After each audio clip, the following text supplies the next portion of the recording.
Hi, everyone. A warm welcome to all of you who have joined us for the launch of the Opportunity Journalism course. We're really excited to have all of you here, and thank you for taking your time to come. And yeah, we're excited about the next 90 minutes and also about the journey ahead after that. I want to thank you all for joining us. Start by uh, I want to start by acknowledging and thanking our partners at Africa No Filter who are joining us today. We welcome you and we thank you for your partnership in this journey that we've been working over the past few months and years. And I want to also acknowledge as we start and welcome our speakers who will be talking in the different segments that we have prepared for you today. I want to acknowledge Paula Frey, Zoe Titus, Simon Allison, and I want to also acknowledge Kwamwa Gofwen, whom I will be introducing all of them later in their different sections. But last but not least, I would like to acknowledge and welcome you, our guests.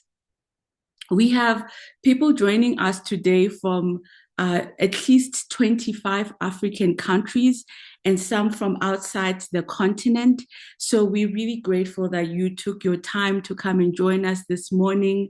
I welcome you all, and I hope that you will leave this webinar enriched and empowered. Please do introduce yourself in the chat group where you can just tell us who you are and where you're from and what you do. Would like to get to know you also from there. My name is Mama Ponyamutai. I'm the CEO of Frey College. Frey College is the organization that has developed this opportunity journalism course together with Africa No Filter.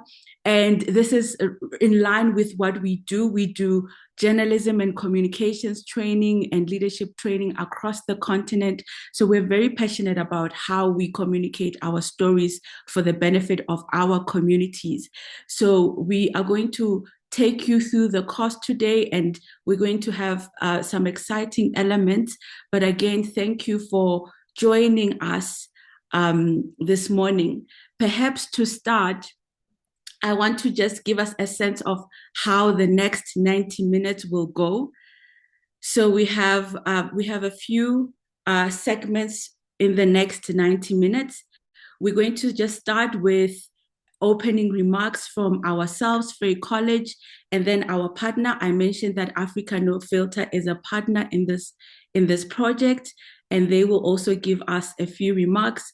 And then we are going to have Paula Frey introduce the course, and she'll be taking us through what it entails and what you can expect and the rollout and all those questions all those things that you might have in mind. And then we are going to have a panel discussion. We're going to have a panel discussion with Zoe Titus, Kwangma Gofwen, and Simon Allison. And the purpose of the panel discussion is to really ground the topics that we are talking about in the reality of our newsrooms and to introspect and look at what we do in our newsrooms and how we do it and how we can move forward. So we'll have a panel discussion later in about 30 minutes. And then after that, we'll have a Q&A. So this Q&A, after we introduce the course, we wouldn't necessarily have a section for question and answer. We'll have that also after the panel discussion, because we believe that as we are talking through the panel discussion, you might have questions that are linked to what you're thinking and what we're saying. So we see the panel discussion as part of helping you consider what's happening in your newsroom and what this course could mean for your newsroom. So we'll have the Q&A session after the panel discussion, and then we'll just close. So that is what our our program for today looks like. And I've just done the welcome, and I am going to go ahead and give some remarks from Frey College. As I mentioned, I am the CEO of Frey College, and this course or this project is something that's very close to our heart. This continent is our home. It is a place we love and we want to do right by for the people who live in it now, and also for the people of the future. We want to do our bit for those who will come after that. And we see that across the continent, there is this growing disconnect between our lived experiences, the lived experiences of the people, and the way in which our stories are told, especially by mainstream media. Our coverage remains dominated by narratives of poverty, of crisis, corruption, and collapse. These narratives are not just from mainstream media, from international media. We ourselves focus mainly on these issues. And this is not to say we are not to report on these issues, but we are saying this has become the main focus and sometimes the sole focus of reporting on Africa. And it's not just international media. We ourselves focus mainly on these issues.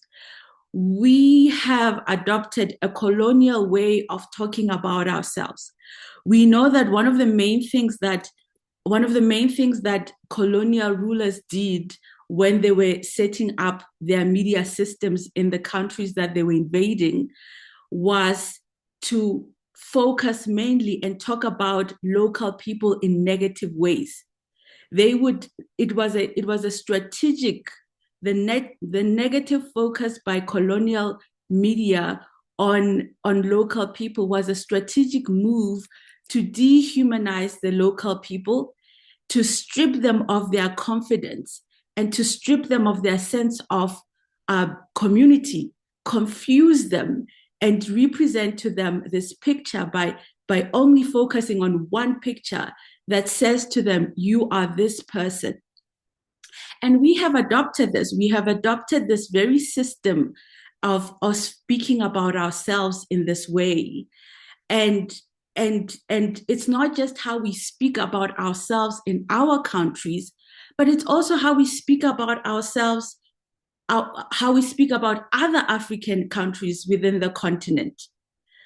And that is if we choose to speak about other African countries, because most of the time we would rather focus on Western countries or countries further away than focus and speak about our neighbors. And so our audiences have picked up on this, and we are seeing an increase in audiences turning away from traditional mainstream news. Our audiences are fatigued by these narratives that do not reflect their actual realities. They are disengaged and they're turning away. And much to the dismay of journalists, because we know how important the work that we do is. Our work is central to upholding democracies where we are run through democracies, making sure that people are empowered to exercise their rights and to create better communities. We cannot afford to have audiences that are disengaged from our content. But this is not just about losing audiences. The consistent negative narrative on Africa has monetary costs as well. Research by Africa No Filter has shown that we lose, as a continent, we lose about $4 billion annually due to negative stereotypes. This consistent negative crisis reporting impacts our risk profile, and it creates an exaggerated risk profile. This impacts investors, whether they decide to invest or not, if they invest, at what cost they invest. It impacts how much we can borrow and how much we repay when we borrow. And it impacts us politically. So this is not just this is not just about narratives and and and and the impact we have on audiences, but it also the impact we have on our economies. And this leads us to ask the question, in whose interest are we framing these stories for? These persistent negative narratives on Africa, in whose interest are they? And today, the launch of opportunity journalism is our response to this problem. We are today presenting to you a course which challenges this habitual editorial lens that defines African stories as a problem to be solved, instead of equipping storytellers to ask questions and to use more inclusive structures and tell a more complete, forward-looking story. Opportunity journalism is a journalism that is rooted in integrity, in context, and complex, hopeful reality of the life of African people. And to help us tell the story, and opportunity journalism is to help us tell the story of Africa, but tell it whole and tell it true, because that is what is in the interest of our people. And the problem of negative stereotypes and negative narratives on Africa is something that has been on our minds, something that has been a concern to us for many years.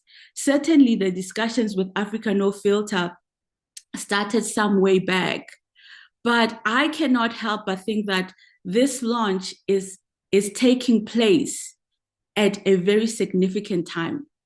We are in a space where the world is changing.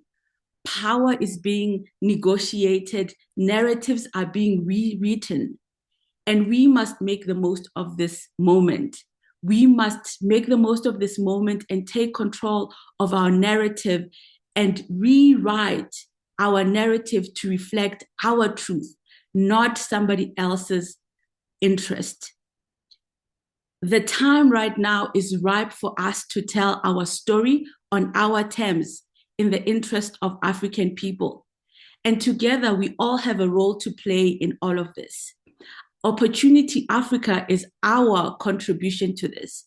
And we hope that by the end of this webinar, you will have a better understanding of what it is and how you can take that into your stories, into your newsrooms. And later on, Paula will tell us more about it, more about the course, what is in it, and how you can be part of it. But before we go to that, I want to ask our colleagues from Africa No Filter to also give their opening remarks.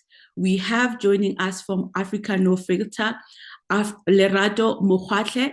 Lerato is the head of communications at Africa No Filter, and she will share with us a few words. I'll just hand over to you, Lerato, and you can share with us your remarks. Thank you. Thank you so much, Mama Ponya. It's so wonderful to be here, and it's so amazing seeing so many familiar faces and names in the chat box. I'm definitely in the company of friends and colleagues here. As Mama Ponya said, I represent Africa No Filter, and we have collaborated with Frey College since 2020 or 2021, when our first collaboration was How African Media Covers Africa report. And this is very important. I mentioned this because our relationship with Frey is really a relationship of two mission-aligned organizations who believe in the power of storytelling and the media to shape perceptions, but also that the media and journalists can also change and shift narratives about Africa so that the storytelling about the continent has nuance and context so that we tell better stories about the continent and tell the difficult stories about the continent better. This is why Africa No Filter was founded 6 years ago as a donor collaborative. And we do this, we shift stereotypical narratives of Africa by supporting community building, advocacy, and narrative research that gives us evidence so that when we speak about the missing gaps in the stories that are told about Africa, we do so using data, not just our passion and love for Africa. We also work through research because it allows us to identify what can be done to empower journalists to tell better stories about Africa. And this brings us to this course today. As part of our work, Africa No Filter, at the beginning of this year, launched a 3-year global storytelling initiative called Opportunity Africa Initiative.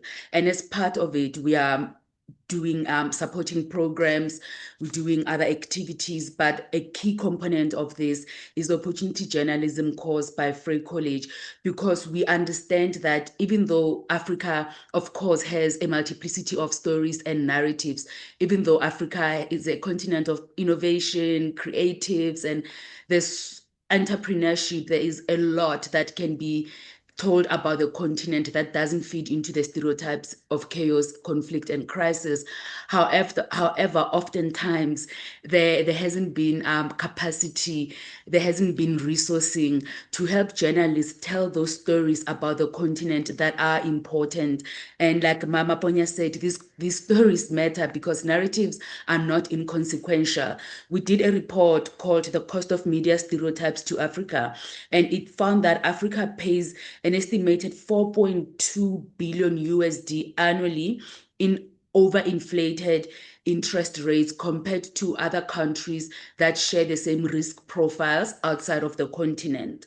So that means every story that says Africa is a continent of chaos, every election story of violence, of tribalism, every story of poverty, of disease, doesn't just become a story that we read and move on from. It joins a collective and a collection of stories that collectively give the perception and feed the perception that Africa is a continent of poverty, conflict, disease, poor leadership, and corruption. But we know that this is not the case. And so this is why we have partnered with Frey College once again to work on the opportunity journalism course. Again, the work that we do is never about saying that the story of Africa must be told positively. We are not doing, we are not saying that Africa must be a PR campaign for the media. No, what we are saying is that we can tell better stories about Africa, stories of innovators, of people who are building this continent and moving forward. And we can tell difficult stories of the continent better. So the stories of health issues, the stories of wars breaking out, those two can still be told in a way that gives context, that adds nuance, so that it doesn't become just another stereotypical story of the continent. With that said, I will hand over to you, Mama Ponya and Paula, so that we can hear from everyone else. Thank you, Lerato. Thank you for that. And absolutely, this is by no means saying that we must have a positive PR campaign on our continent. We must continue to tell stories of corruption and other abuses of power where they happen. But the question is how we tell our stories and who is centered around those stories. So many of us have been having these conversations about how we report on Africa. What we went and did is thought about it and thought about a framework for how can we practically create a framework to help us do what we are all talking about. And this is what Paula is going to present to us just now. Practically, what does this course include, and how do we use it in our newsrooms as a practical tool to do our work well while still upholding the highest standards of journalism? So I want to introduce Paula, who needs very little introduction. But Paula is joining us today as one of as the co-founder of as the founder of Frey College, and also the one of our facilitators, who was one of the people instrumental in this course and developing this course. So I'll hand over to you, Paula, to tell us more about the course. Thank you very much, Mama Panya, and good morning, everyone. And thank you really for the opportunity to share this work. I was telling Bridget Reed and Mama Panya when we were working on the course together that this course actually is a culmination of decades of me grappling with a fundamental question. And that question is, how do we tell our stories, and what happens when we keep on telling our stories through the same lens? I mean, we've already heard from both Lorato and Mama Ponya that, you know, we have very deeply entrenched views of what counts as newsworthy. And of course, there is conflict and there is corruption on the African continent.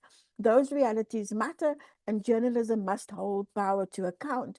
But over time, I think one of the things that we've begun to recognize is something equally important, that if we only tell our stories through crisis, audiences don't necessarily become more informed. They don't necessarily get a full view of who they are, of what this continent is. And in fact, what we're finding increasingly is that audiences are becoming fatigued by all of the negative news, overwhelmed by this negativity, and increasingly disengaged and distrustful of media. And this matters, I believe, in a landscape, a media landscape that is absolutely fragmented and where attention is scarce and credibility is under pressure. And so, you know, grappling with how the stories we write, the structures we use, the language we use. I think a lot of us have done that. But one of the things that we began to think of, you know, is with opportunity journalism, we really kind of paused and stepped back and really interrogated what are our assumptions when we come up with story ideas about our continent? How do we write our stories about the continent? Do we, you know, Africa No Filter research that Frey College conducted showed that there were very few feature stories, hard news predominated, the sources were very often multinationals. And so the structures, the story structures that we really went for were things like the inverted pyramid, which has its uses. But those of you who've been in any of my writing sessions, you'll know that I also find that it is a real kind of reinforcer of the status quo.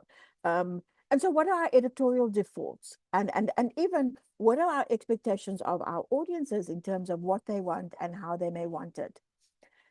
So I think that audiences do want news, but I also think that they want context. They want to understand systems. They want choices. They want consequences, and they want possibilities. And I believe that this is where our opportunity journalism course falls.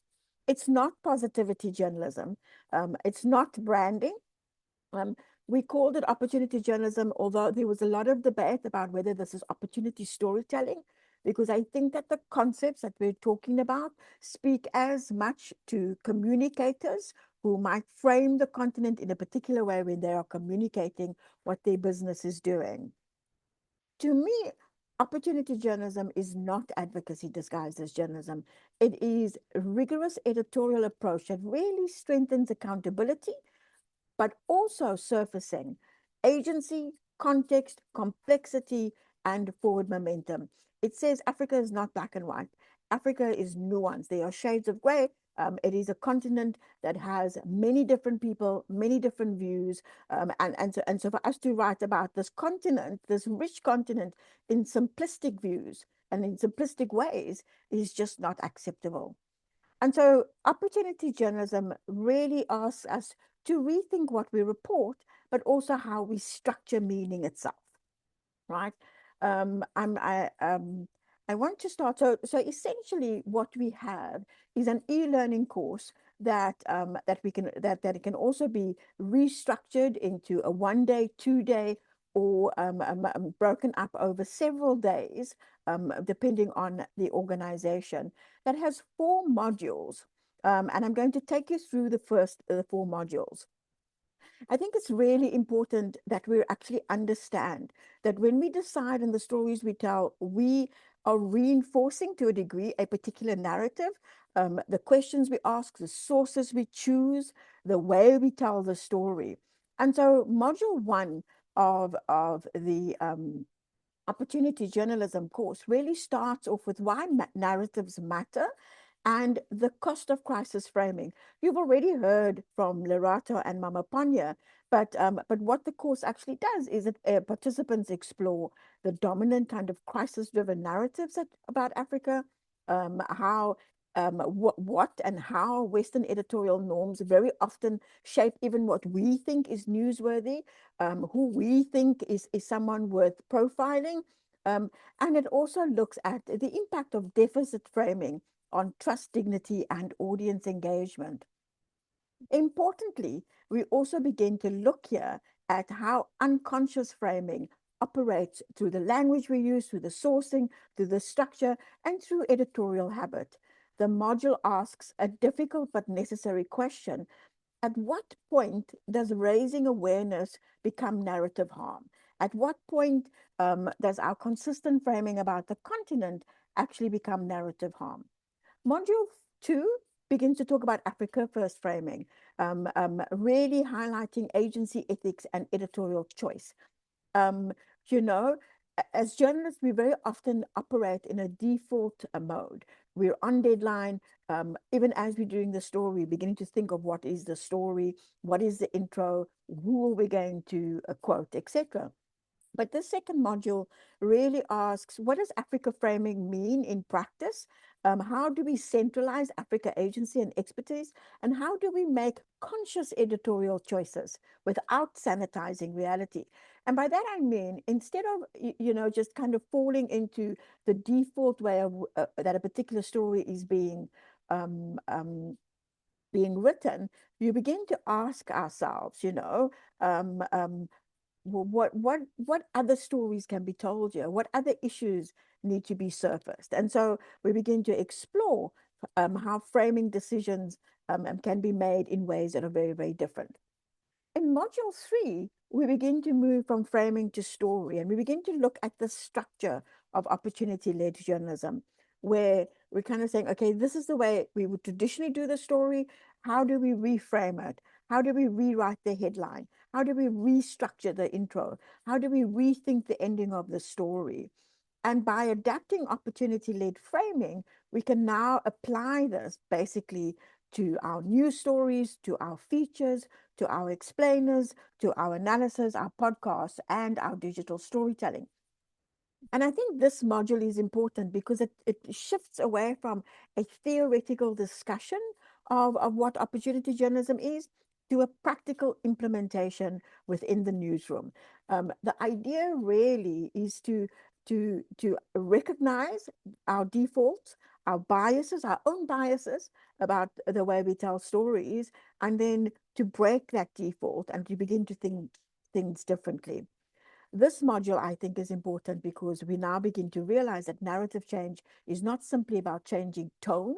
It's about changing our structures, about how our stories open, who gets put into the lead paragraph, who gets quoted, what the context is that we put into the story, and how what the ending of our stories imply, taking it forward. I think this is the point at which people will begin to really critically analyze, is this positivity? Is this sunshine journalism? Is this just hype and uplifting? Or is this a different way of telling stories to be able to surface a lot more context and nuance? And then in module 4, we look at trust, impact, and institutional change. In order to make this part and parcel of the newsroom, what are the things that need to change, right? How are we going to actually track the impact of the work we're doing? How are we going to respond to editorial resistance? And how do we embed the framing for opportunity journalism within our organizations? This if we truly are going to change the way we write about ourselves, the way we reflect ourselves to one another, then it can't be the work of one journalist. It has to become institutional practice. And so I think when you look at the program, it's really designed to as a blended learning experience. You can do it as a self-learning course. You can do it as a group. Each module has video explainers, slide presentations, case studies, downloadable tools, lots of tools for newsrooms. We've tried to have some gamification with this, and then there is, of course, a quiz. It can be structured for newsrooms, for corporates, for NGOs. It can be presented in different ways because the fundamentals are the same. To be able to understand that the way we tell stories is not a neutral endeavor, and that we can actually rethink that process. So I think one of the issues that I also wanted to really to be able to say is that this is the program is flexible in its methodology. And one of the strengths of it actually is its adaptability. So while there's a core methodology, the program can be tailored for different sectors, and can be customized for different sectors. But I want to end, because I only have 10 minutes and I don't want to take up too much time. I want to end with a simple question. What does opportunity journalism story look like? Because I think that's the question that many journalists will ask when they first encounter the framework. Does it avoid crisis? No, it does absolutely not avoid crisis. An opportunity journalism story still investigates, it still interrogates power, it still exposes injustice, and it still reports conflict and crisis. But it refuses to stop there. Instead, it asks some key questions. What systems are shaping this issue? Who has agency here? Who is responding? What decisions matter and who's making those decisions? What future is emerging? And what understanding does the audience leave with? In many traditional driven stories, the audience leaves with an overwhelming feeling of despair. But in an opportunity journalism story, I think we want audiences to leave with something a lot more valuable, and that's understanding. And I use this example. We've got some other examples in the workshop. You know, a traditional headline will tell you what the crisis is. South Africa's energy crisis is deepened as blackouts cripple economy. That's a real headline. Whereas an opportunity journalism version might actually say, you know, because the reality is that when the lights go out, people are still working, they're still doing things, they are being negatively impacted, but they also have agency. And so an opportunity journalism version really reads, as blackouts continue, South Africans are reshaping how energy is produced, shared, and governed. The crisis is still there. It's not disappeared. The accountability has not disappeared. But what happens is that systems become visible. People are given agency. They regain their agency. Adaptation becomes part of the story. And the audience understands not only what is broken, but also what is changing and who is shaping that change and what tensions remain unresolved. And for us, that is the shift we want journalists to make. Not from negative to positive, not from narrow to complex, but from repetition to insight, from exhaustion to understanding. And I think ultimately that's the opportunity for us as journalists, to find new ways, better ways to tell our stories, to engage our audiences in ways that are interesting, that are more exciting, and they're more meaningful. So it is an opportunity for us actually to create journalism that is rigorous enough to confront crisis, but sophisticated enough not to reduce Africa to crisis only. Thank you very much.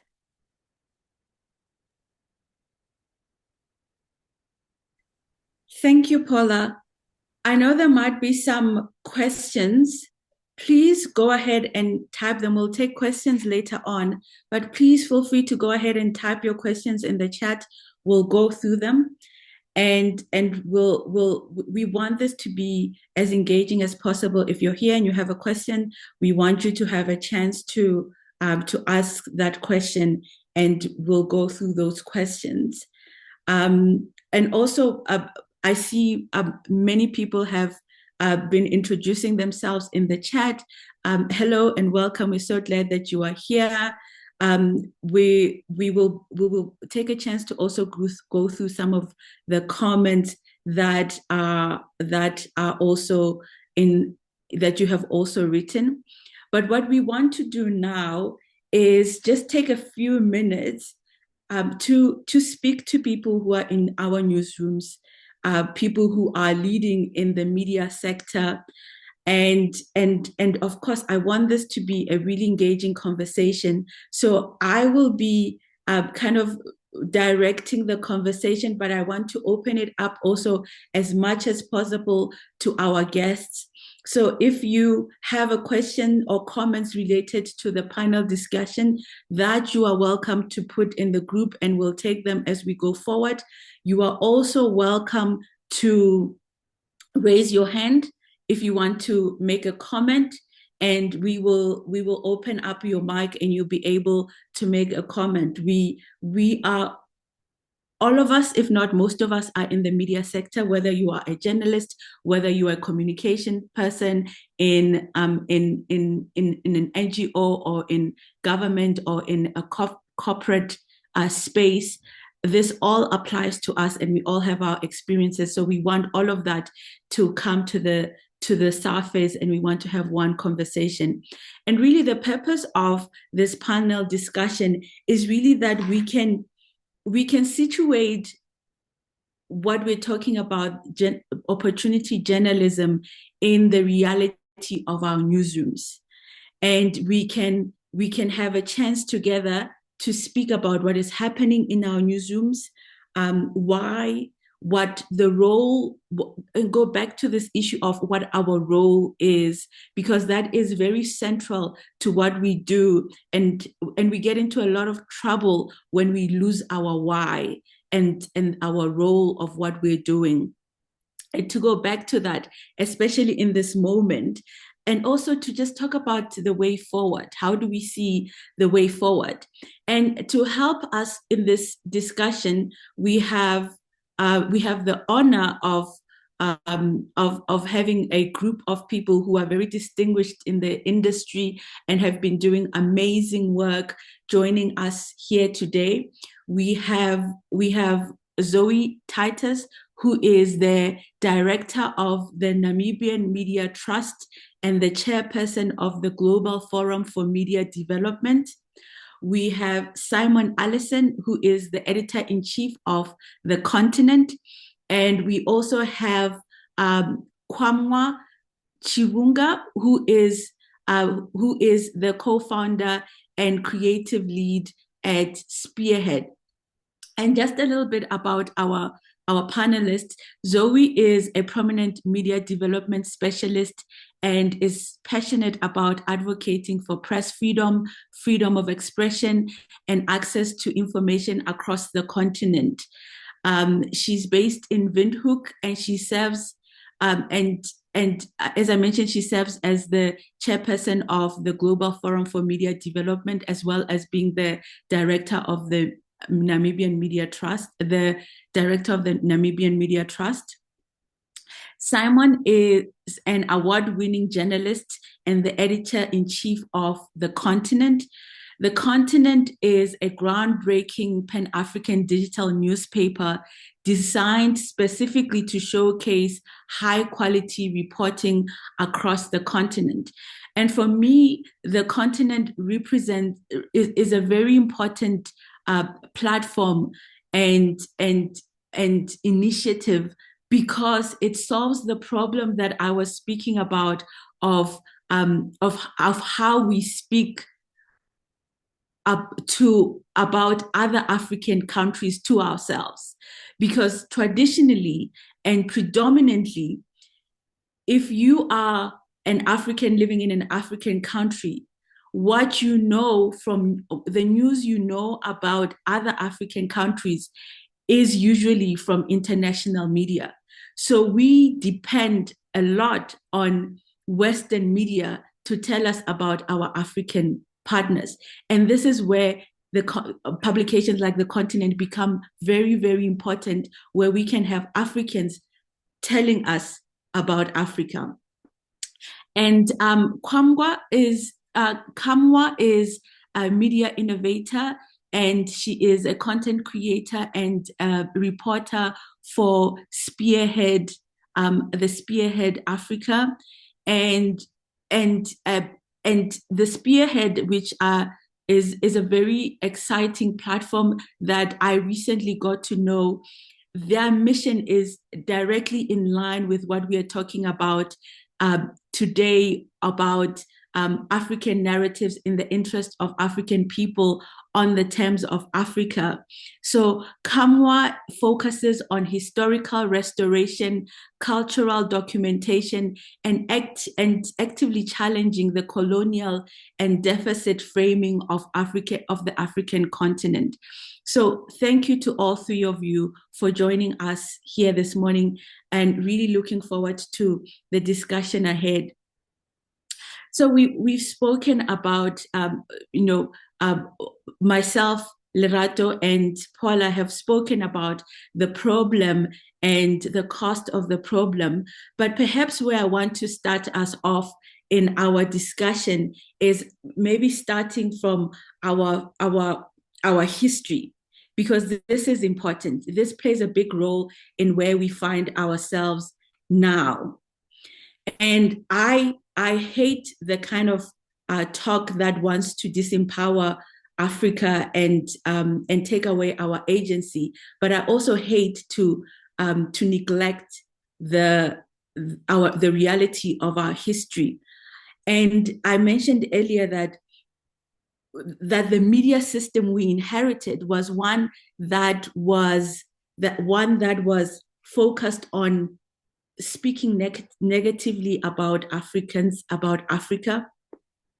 It was also one that was also not interested in our languages, which is again something that we've also inherited, where the majority of the publications are in French or in English, and not necessarily in the many local languages across the continent.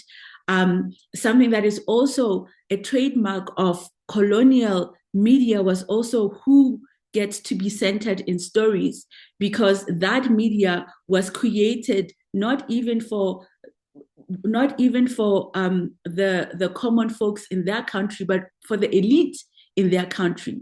And we also have a media system now that is focused on really the interest of the elite and not so much the marginalized and their interests, which is why we find ourselves in these situations where our own reporting is negatively impacting us as a continent.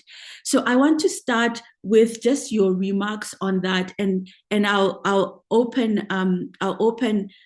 go to each one of you with this question, and I'll start with Zoe. And for you, Zoe, as someone who works in supporting the industry and with different partners in the industry, and in light of public interest journalism, which is something that we have been speaking a lot about, because that is what we need in this moment on our continent. In terms of what is happening in the industry, what do you feel like the conversations currently are in terms of engaging how our colonial past and how that is still impacting us, and the things that we have carried forward that are not serving us? Do you think there are enough conversations happening there?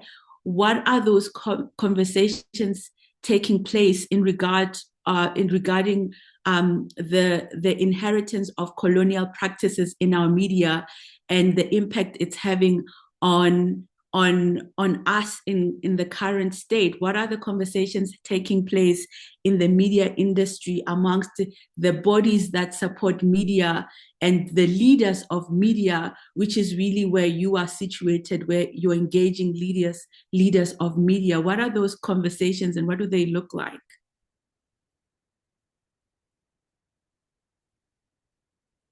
You're muted, Zoe. Okay, thank you. Good morning, everyone. And thank you so much for the invitation. This is a very interesting and important discussion to have. But before I respond to your question, I don't want to participate in spreading misinformation. So I just have to make one slight correction. I am based in Windhoek in Namibia, but I'm the executive director of the NMT Media Foundation. And I've just completed my term as chairperson of the Global Forum for Media Development, but I continue to serve on the steering committee. So I just wanted to make that one very, very quick correction. Again, thank you for this question. I often say that colonialism did not only shape borders and economies, it also shaped information systems. And when we respond to how media can develop, we try to have, and I think we should have, an ecosystem-wide approach when we are looking at these information systems. Because those information systems and ideas about whose voices matter are very, very central to us repositioning discussions on our colonial legacies. Many of our media systems, we have to acknowledge, have inherited editorial cultures that positioned Africa as a place, and was indicated earlier, as a place to be observed, to be managed or explained to external audiences, and some of those patterns still exist. We still see moments, I think, where African expertise is underdeveloped or until it's validated elsewhere, and we see coverage where complexity disappears, and entire countries or regions become reduced to crisis. But, and this is the flip side, I also think that we should avoid speaking about African journalists just as passive victims of these systems. Because across the continent, there are journalists, editors, and filmmakers, researchers, and storytellers that are actively challenging these inherited narratives every day. The important issue, and it's because of this place in time where media is at, the important issue is whether they have institutional support, editorial freedom, importantly, and the resources to do that consistently. I work in the media development, media viability space, and I think one of the things that we have tried to do over the last few years was also to impact on how media development and support to media and journalism is shaped. There are certain principles that we have developed with the OECD DAC, and amongst those principles, it's really for a context-specific, bottom-up approach to media development and support, obviously fully understanding that Africans are best positioned to tell their stories of diversity, of complexity in this context. I think I'll stop there for now. Yeah, thanks, Zoe. And absolutely important what you say about it's not just about the one journalist, but the systems that support them to do what we are talking about. They become very, very important. And I think this is where bodies like yourself become very important. Bodies like the African Editors Forum and other bodies that exist to support media become very, very very, very important. And I'll come back to you, Zoe, because the next thing that I would want us to talk about is also the funding that we are funding, because all of those bodies are usually funded by international organizations. So we'll come back to that. But I want to take the same question to Simon and Kwamwa. I'll start with you, Simon, and just a sense from you in your own newsroom and in other newsrooms when you speak to colleagues. What kind of conversations are taking place in terms of challenging the inherited colonial practices and thinking patterns in how we do our work as journalists? Hi, everyone. It really is a privilege to be here. Thank you very much for the invitation. I know a lot of you, or I know the publications that you are from, so it's a pleasure to be in this room. I think that I was, I'm going to use the word radicalized by doing freelance work for various Western publications. And I'm going to cite a few examples. Please, can these stay inside this room? But the one that has really stuck with me is working for The Guardian, which is a publication I really like. I read it a lot. And this was a good few years ago. And they were between Africa correspondents, and they needed someone to fill the gap. So they asked me. I was very excited. And every day I had to pitch 3 stories about the whole continent of Africa. And every day they responded and said, thanks, nothing today. Thanks, nothing today. I remember one in particular. It was the Tanzanian election. It was the one where John Magufuli got elected. Now, this is a huge deal for Tanzania, but more broadly for Africa too. Someone who was going to come in and change the direction of an entire major country. And I pitched that story, and the response was, yes, but do you think there's likely to be violence? And that, I remember thinking, no, not in this election, but that's not the point. The story is important, whether or not there is violence. All they actually wanted me to cover in that few-month period was the trial of Oscar Pistorius, which was a huge celebrity scandal. And I don't know if you all remember Cecil the Lion, which was a lion in Zimbabwe who was killed by an American hunter. And those were my 2 big stories in my time at The Guardian, were Oscar and Cecil the Lion. And I thought, this is not the kind of journalism I want to be doing.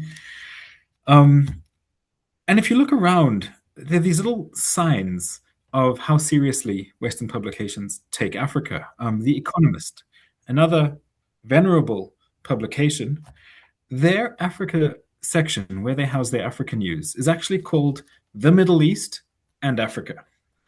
Now, if Africa was important to you, you wouldn't have it there as an afterthought, because if you were going alphabetical, it would be Africa and the Middle East. If you were going by size or population, it would be Africa and the Middle East. The fact that it's Middle East and Africa, you are telling us that we are a second-order priority. The Financial Times, and interestingly, The Economist actually has a very well-resourced Africa section compared to most. So they should be really better about how they present it. The Financial Times, similarly, they have this lovely product called digital editions or something, where you can read the paper online. And when you sign up for their digital editions app, the first page you get is, which digital edition would you like? The FT UK, the FT North America, the FT Asia, the FT Middle East. I'm like, okay, I'm looking for my FT and I'm not finding it here. You are telling me very clearly that I am not your audience. And, I got tired of waiting for Western publications to take me seriously as an audience. And so that's kind of where The Continent was generated in the beginning of the pandemic, where all these trends of this huge international story that the African perspective was just missing from completely. And we thought we we could do better. And so we started this newspaper, and what we discovered was that it really worked.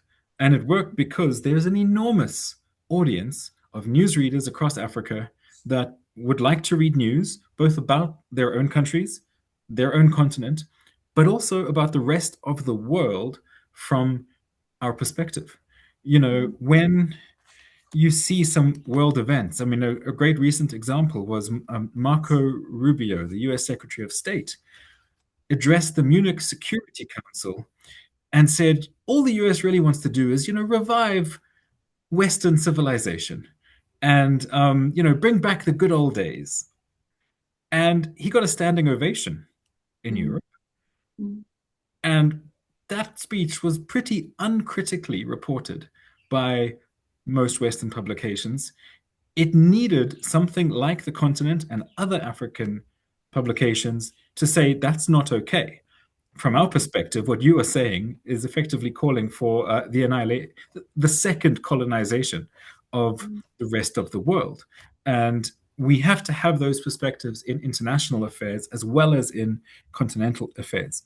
And this actually brings me to an announcement. This isn't quite the question you asked me, Mama Ponya, but today is kind of a big day for the continent. We have been working for the last year on expanding our international coverage. And actually, a small correction, my title is international editor. We have Lydia Namubiru is our editor-in-chief.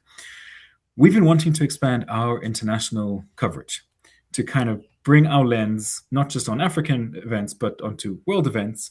And so we have been working with another newsroom, also based in the Global South in Tbilisi, Georgia, called Coda Story, working together to launch an international version of The Continent. And it is being published for the first time in about an hour. So this morning and this week has been absolutely frantic. So I'm going to send the message on this group. It's a signal number. Now we are using, the Continent uses WhatsApp primarily to distribute. For this new publication, we are concerned that WhatsApp is not secure enough or reliable enough going forward. So we are starting it on Signal. So if you haven't got Signal, please download Signal. If you have got Signal, and as journalists, you all should have Signal and be using it for your internal communications in the newsroom. Please do send us a Signal message to Dumi Sitole. He is going to be distributing the paper on Signal, and as soon as it's off the press in an hour or two, you will be the first to get the copies. Excellent. Congratulations. Thank you. It's kind of terrifying. Yeah, and we expect that you will have at least 83 people, all 83 people who are in this room. I will confess, when Bridget asked me to be involved, this was my ulterior motive. I thought, oh, this is great. I'll be able to recruit some early subscribers. But also, I mean this, we're really interested in understanding the world, not just from the perspective of superpower politics. So all of the countries that we are all in are affected by everything that goes on. So we'll be looking for pitches from everywhere that you are based in, not just about your own countries, but about how the world is intersecting with that. Yeah. So please, I will drop my details on the chat as well, and please do be in touch about that. Thank you, Simon. Thank you. And some important points you mentioned there. And what I love about the story is also the story you just told is also about getting to a point where what you're seeing around you pushes you to do something. And this is really what we all of us want to do. We want to get to a place where we're not just complaining about, oh, this is how we're reporting on ourselves, but what can we do? And this is really what we want to do. So thank you for that. And I'll go over to Kamwa. Kamwa, your publication is very, very interesting to me because you do commentary. So Kamwa is from the Spearhead, and I encourage everyone to also have a look at the Spearhead. you do commentary that challenges exactly what we're talking about. So these conversations about inheriting this colonial way of talking about Africa, it's something that you have grappled with for a long time, and you have actually thought of, this is how we want to move going forward. Yeah, thank you very much for having me. And I see you struggle with my name, Kangma. Sometimes you get it, sometimes you don't, but that's fine anyways. Apologies. No, that's fine.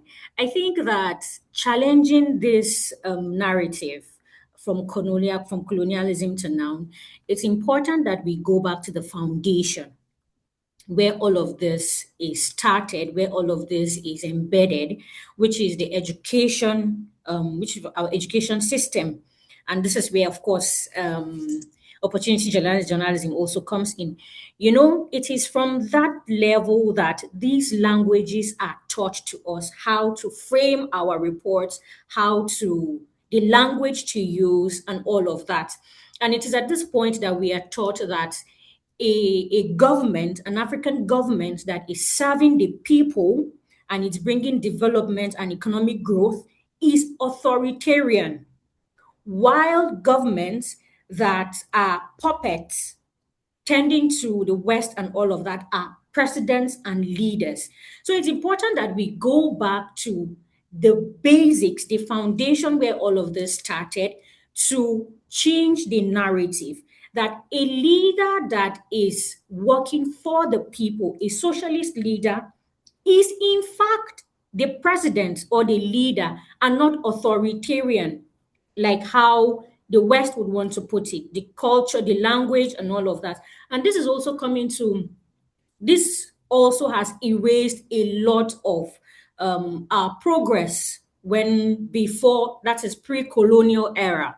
When they came, erased everything and gave us new identities, where we no longer know what happened pre-colonial era. Because it will interest you to know that I am 35 and I just recently found out that we had already started carrying out cesarean sections in the pre-colonial era.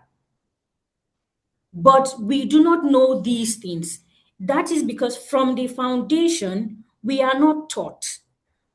A part of us has been taken away and replaced with something else. So to challenge these things, all of us, we need to go back to the foundation, unlearn these terms, these languages, these systems that we are familiar with currently, purge our minds, purge them out all, and learn what are important to us.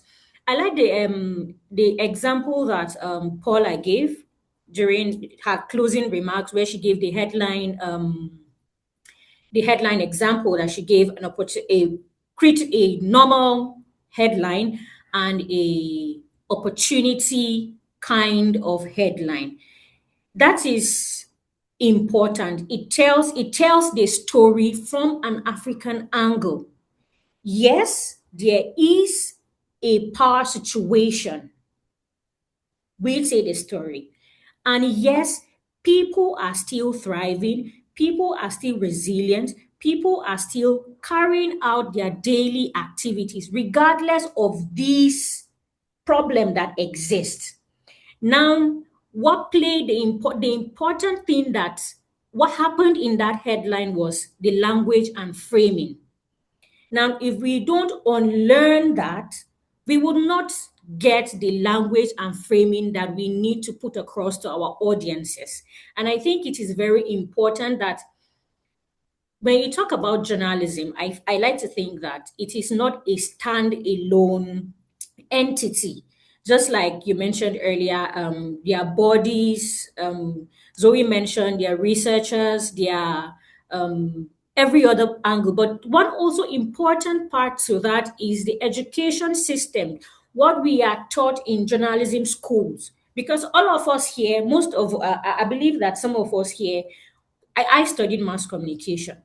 And I would tell you that from that point to now, what I have learned everything that I was taught in school was basically neo-colonialism. The language, the presentation, it's just, so I'm just learning now that, oh, seeing the system that this when someone says authoritarian, someone is authoritarian and someone is a president, the West actually mean two different things. And if I want to look at it from the African perspective, they are also two different things, have two separate meanings, but the other favors me more than it does what the West wants me to understand. And I think it's important that, again, in challenging this system, in challenging this narrative, we need to go back to the foundation to change these things from the colleges, from, in fact, from primary, I would say, from the young ones. We need to start telling them that, no, this is not this and this is not that. So they understand that when they see this pattern, they are able to identify it and know which is better, which serves them, and which doesn't. I think I'll stop here. Yeah, so very true, so very true. And I find it interesting what you say about um when you were reading back in history and you're finding that actually we had started doing C-sections before colonialism. And why I find that interesting is because what we are doing now is archiving history. How we are telling news now is archiving. And if we are only focusing on a certain type of story, we are doing exactly what was done in colonialism, where we erase certain parts of our lives and only focus on the one. And if in the future there will be other people who still struggle with what we struggle with now, finding the other things that we know existed, but we just don't see them anywhere. So that's a really good point there that you also mentioned, Kamwa. And you're absolutely right also about the education system, and not just in journalism, but in different other sectors as well.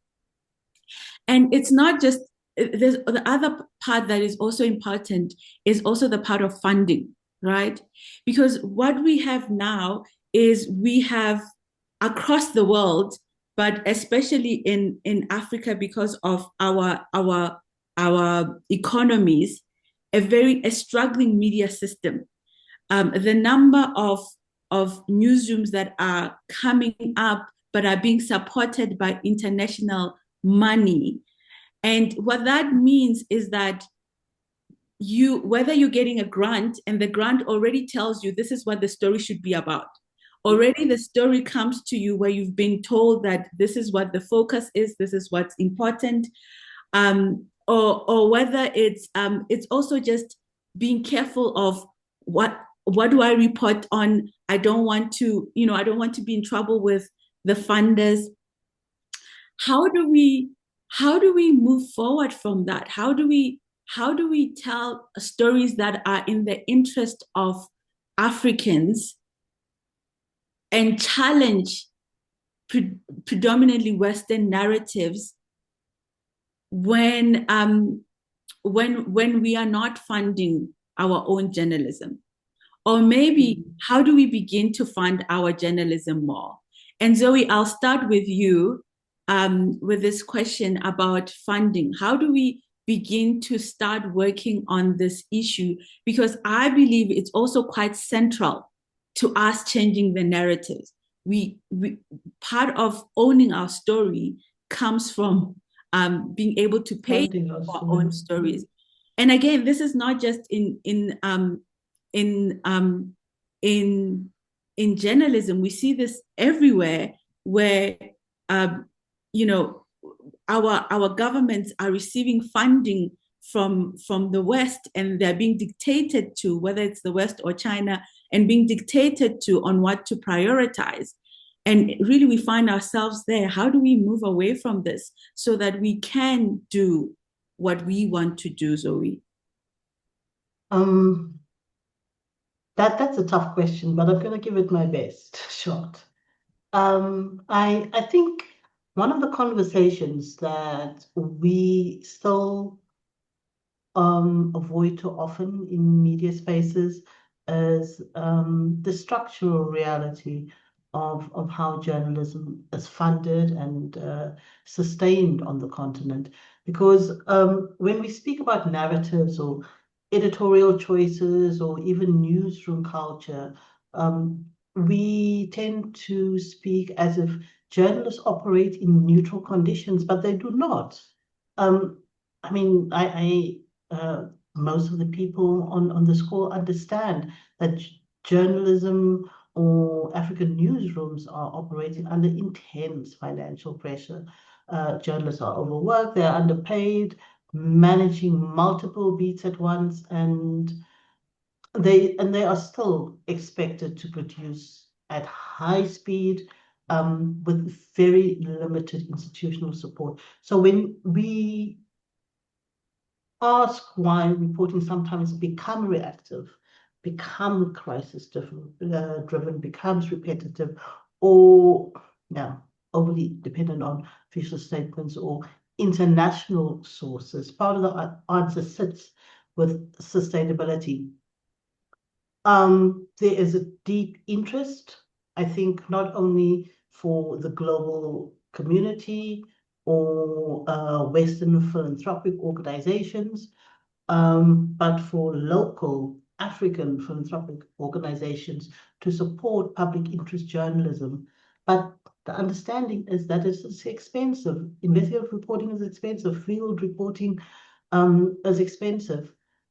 We must understand, I think, or recognize that African media systems exist within this very unequal information economies. So sustainability becomes more than just a business question. It really, really comes down to a democratic question. If journalism, let me start here. Across Africa, we are seeing shifts in funding. If you, I mean, I've just read a recent study that actually confirmed that journalism on the continent is being supported, and then more specifically, funding is channeled to investigative journalism.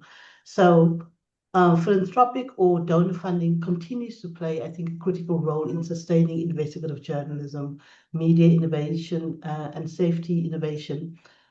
But the legitimate question that you asked is about dependency, agenda setting, and long-term sustainability. There is nothing that, because the resources are on the continent, there is nothing that is preventing African philanthropic organizations or for us to be looking for local resources to support journalism. But we have not yet developed a culture of supporting journalism. A recent, very short snapshot, just in Namibia, for example, about people's perception of journalism, and that is, there are many factors at play here.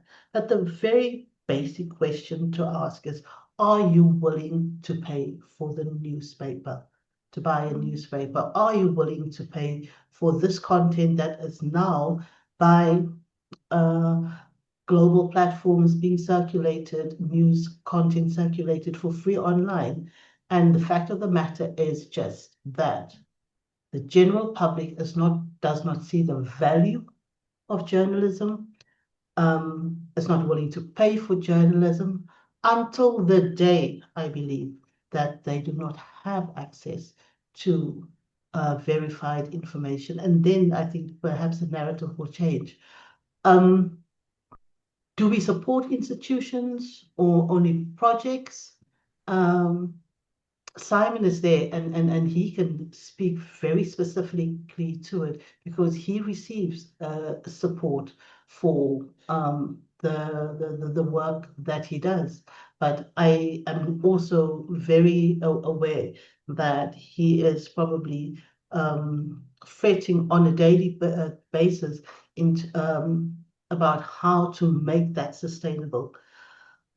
The problem is that when we talk about the business model underscoring journalism, we have to speak about market failure. And unless we get to a point where our governments, firstly, because they understand that they have a duty and a responsibility to support journalism, or let's make it clearer, not journalism, public interest journalism, but even private media, when they understand that they have a duty to support this media and information ecosystem in that manner, because we all understand that information is a public good in the way that bread is subsidized, that other products are subsidized. If they understand that without the expectation of control, because that is the problem. In the same way that you would say, a Western donor wants to exert editorial control, our governments are very, very, very well versed in control. We see that on a daily basis through our supposed public media institutions. So that is a very, very critical conversation that we must have about how we start supporting journalism. Because, I mean, if African journalism remains structurally dependent on external funding, external platforms, or external distribution systems, then yeah, very legitimately we must ask questions about narrative autonomy. Because who ultimately shapes editorial possibility, who determines what is fundable, what stories are told, those partnerships matter. But these dynamics will only change if we build stronger African-led media ecosystems with much deeper local investment and stronger public trust. It's a very, very difficult space in which we are navigating. Because for me, it's really ultimately about the democratic infrastructure. Independent journalism is not a luxury sector. It's essential for accountability, for participation, and for informed citizenship.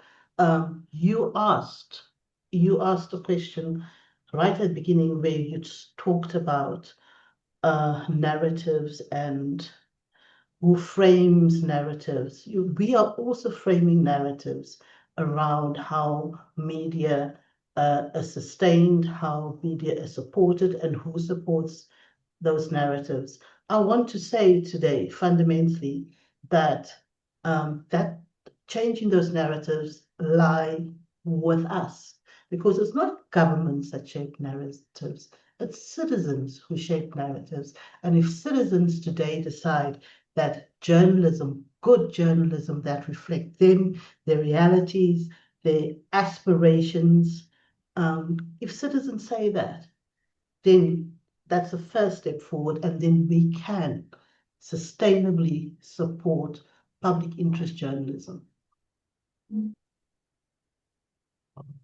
Absolutely. Getting that citizen buy-in for sustaining media very, very important. And I think it's what a lot of newsrooms are grappling with. How do we build the kind of relationship with our readers where they see our existence as central to their lives and they would fight for us? Yeah, very important. Thank you, Zoe. And Simon, your thoughts on funding the kind of journalism that changes the narrative on the continent? I'm going to answer that question by actually following up on what Zoe just said. At the beginning of the pandemic, Dr. Tedros, the head of the World Health Organization, when he announced the pandemic, he said there are two public health crises. One's the actual virus. The second is something he called the infodemic. And that is where we are so completely overwhelmed by information that we lose the ability to discern what is real and what is fake. And that's when we go into conspiracy theories. That's when we go into vaccine denialism, all of that. Now, we are in the middle of the infodemic right now, and it's only getting worse. Artificial intelligence, its main impact so far has been to flood the internet with so much nonsense. A lot of this is, someone told me recently, 25% of all new songs uploaded onto Spotify every day are entirely artificially generated. We are swimming in a sea of unverified, unfact-checked, totally made up information. Now, this may seem like a bad thing, but actually, it's an opportunity to forge exactly those community bonds that Zoe was just talking about. No one knows what they can trust online anymore. No one knows where to find reliable information or how to navigate through it. You know who doesn't have that skill? Journalists. It's what we do. We're really good at navigating through information. Now we have to sell that skill not to Facebook, not to put all our content online to Facebook, not to Instagram, not to Google. We have to sell it to the communities that rely on that information. And that means fundamentally shifting direction in the way that we distribute the information that we verify, that we gather, that we produce. And that means almost going backwards. I was absolutely shocked recently that News 24 in South Africa shut down City Press, one of the major newspaper brands in this country, with decades of credibility and trustworthiness and gravitas. That is gold. If I were News 24, I would have doubled down on City Press as a print edition. I would have gone and got every journalist speaking at community events. I would have gone to markets and sold the paper myself. Actually reinvigorated the personal bonds between the people who produce the journalism and the people they are serving in a physical, tangible way. And I think that if we do that, that is a service that people will pay for, and they will pay for it more and more as the internet becomes less and less trustworthy. And so that's kind of our bet at the continent. And with this new publication, Atlas, is actually our direction of travel is away from the digital space. We are operating digitally now, but in the least in the most tangible way we can digitally, which is a sort of this full PDF that you can almost hold. But our next step will be some form of print, some form of real life engagement with people. And we think that using the donor funding that is available to create that is our sort of path to survival. Interesting that you should mention the Media 24 and City Press closing, because so as Simon said, Media 24 is a big media house that owns a number of publications, and I think it was 2 years or 3 years ago they announced that they would be closing down the print publications of most of their newspapers. And what I found interesting there was that the people who read Bild, which is one of the papers that was going to be closed, then came to Media 24 and said, no, you can't do that. That's our paper. What can we do to help ensure that this paper is not shut down? And I thought, this is gold. I mean, this is what we want. Whether we can save it or not is another thing, but just to have a community that feels that way because they feel seen in that paper, they feel like the paper represents them. They were worried about their language and stories being told in their language. And this is really what we want to get to. But unfortunately, even that print publication has closed down, I understand. And this for me also goes back to the question of who owns the media and for what purposes. Because if we're in the media industry for profit, then we're not thinking like you are saying, where we're like, okay, I'm going to go the extra mile. I'm going to we and this is not to judge anyone, because it is a hard space. But yes, so we've kind of run out of time. So I'm going to come back to you, Kamwa, and in closing remarks, if you can just give your closing remarks. And I'd also love for you to reflect on this funding issue, because I know you guys are predominantly online, but it would be interesting to hear about how you fund your journalism, which is very challenging to the stereotypes, but also your closing comments on the way forward, in terms of narratives that are truly representative of the beautiful continent we live in. All right. That funding question, just like Zoe said, is actually a tough question. And she touched on local philanthropic organizations funding, and also Simon touched on they take a different approach to distribution. I would want to look at it from a different angle. That is, yes, there's so much information out there, but if you look at it, it's also an opportunity in itself, because with technology now, we all have access to the internet. There's Instagram, there's Facebook, there's YouTube, there's TikTok. And I'll give an example with myself. When I go on TikTok and I see a channel that consistently puts out credible information and really, really good research information, I see it one, I see it two, the second, third time, it leads me to follow the platform to get more. So I think that with social media, with internet generally, with technology, it gives us the opportunity to put out independent reports from our angle. Imagine we had over 80 journalists here earlier, and 80 of us use different platforms that we have, consistently putting out credible information. Remember, consistently is very important. You don't put out information today and disappear and keep playing hide and seek with your audiences. But if you are consistent with whatever platform you choose, I like to think that the algorithm it rewards consistency. So when you keep showing up, it pushes you to more people. And I think that this also has a rippling effect. If you get subscribers from there, when your consistency, you get subscribers, it can also lead you to paid subscribers.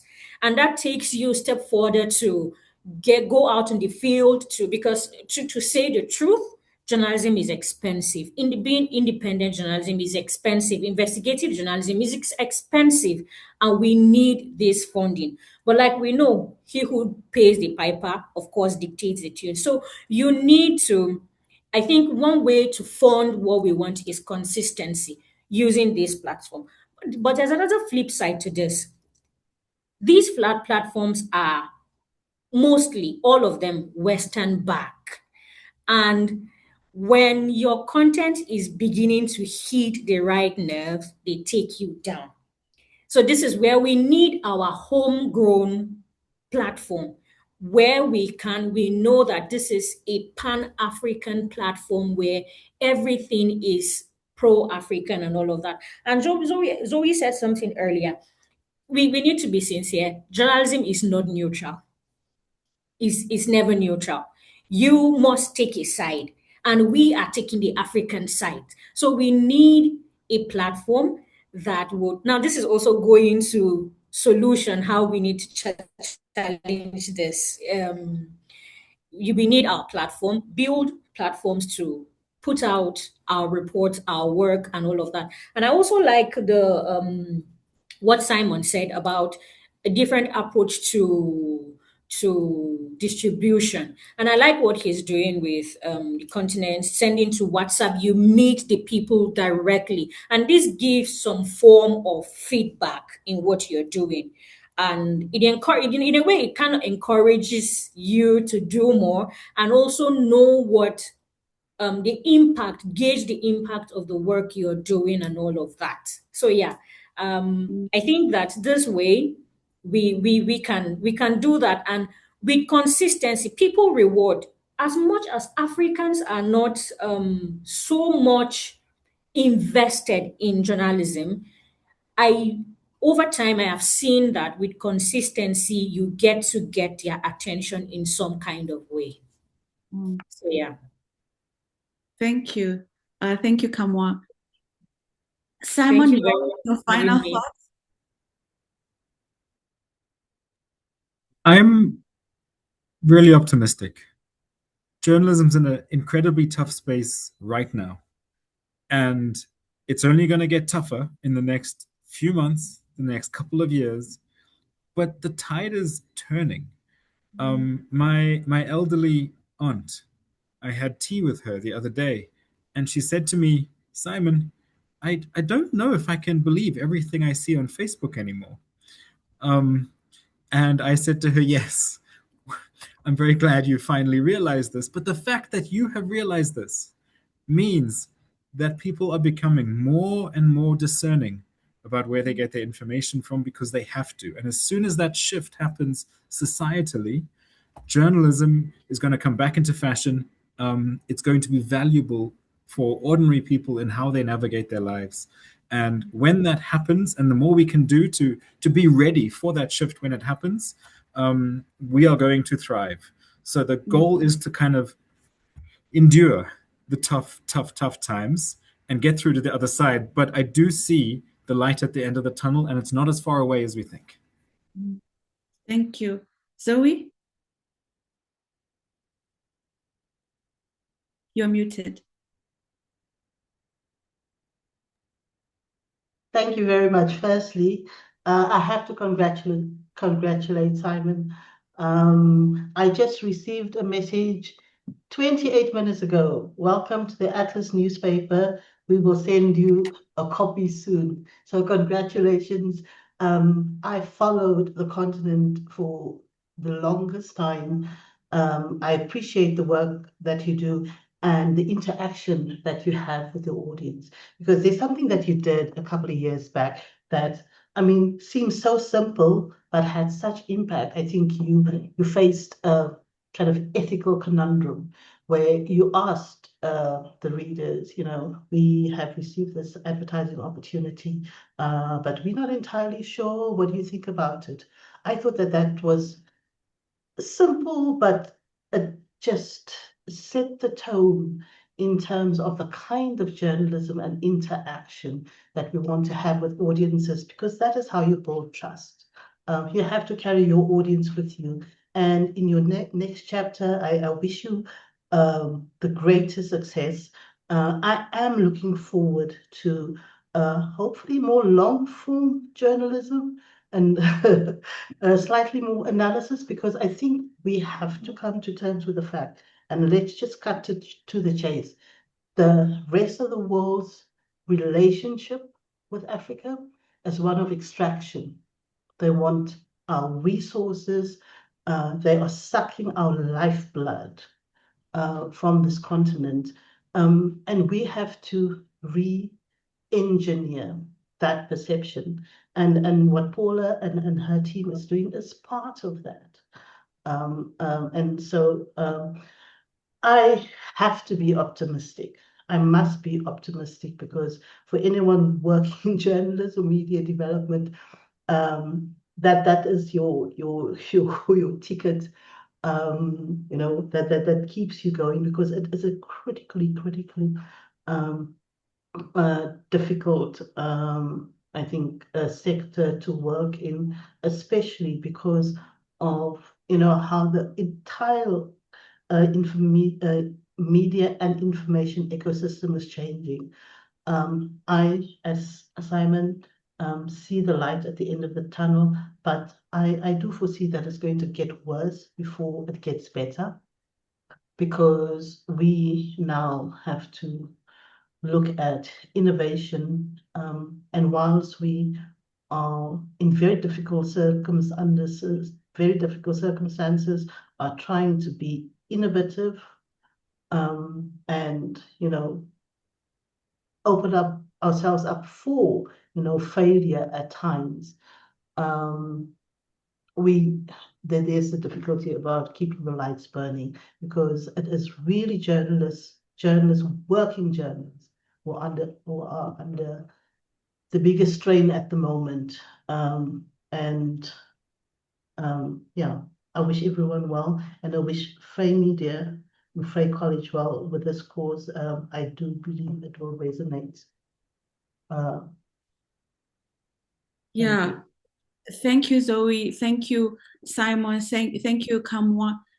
This has been really great, a really great conversation. And I know there's some comments in the chat where people just quickly reading down some reading from the bottom. I see Lerato is saying that this webinar has given her hope that journalism is not going anywhere. Indeed, it's just becoming much more important.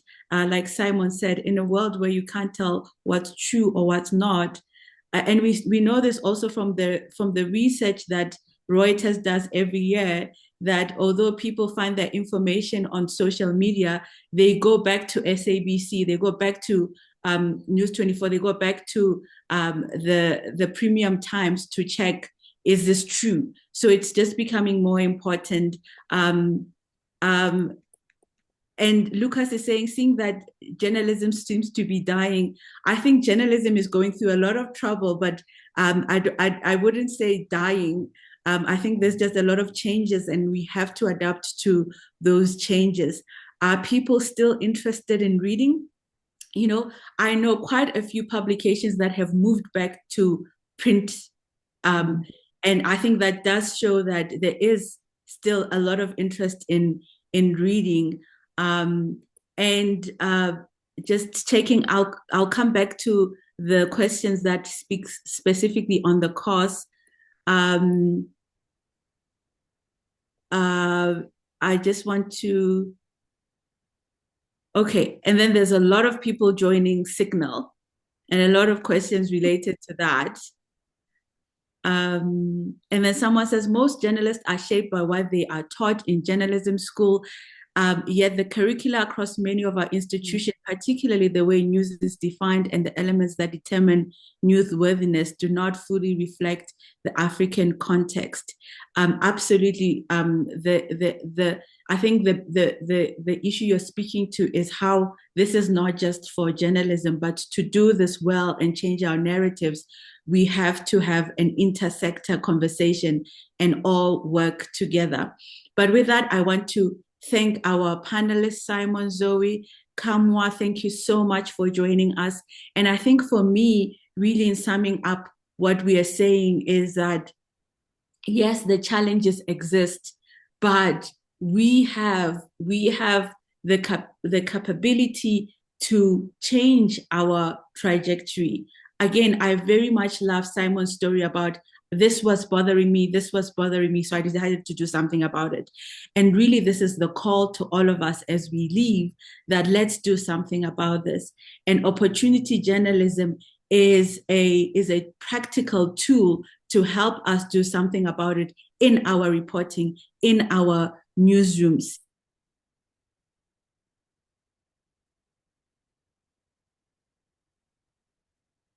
Just 3 more minutes, and we're just going to go back. Paula and myself are going to just address some of the questions that I see. Paula, you've started addressing some of them in the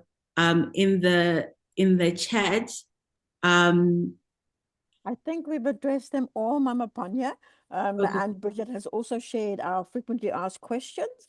So if anyone, we will be sharing this as well as how you can sign up for the course immediately afterwards. And everyone who signed up for this webinar will in fact be able to get access to the course without charge. So thank you very much. Oh, yes. Yes, so there's a frequently asked link in the chat, and we'll also share that. Everybody who's part of this will get a coupon that gives you access to the course, and you can go through it. And we hope that you enjoy it and you finish it. And yes, and we'll continue the conversation. Thank you so much for joining us. I don't want to take any more of your time, but I do want to say thank you for joining us. We will be in touch with you. We have your details. We will be in touch. If you have any questions, and you would like to partner or you want to just chat to us about this, we have on our screen our contact details. Feel free to reach out.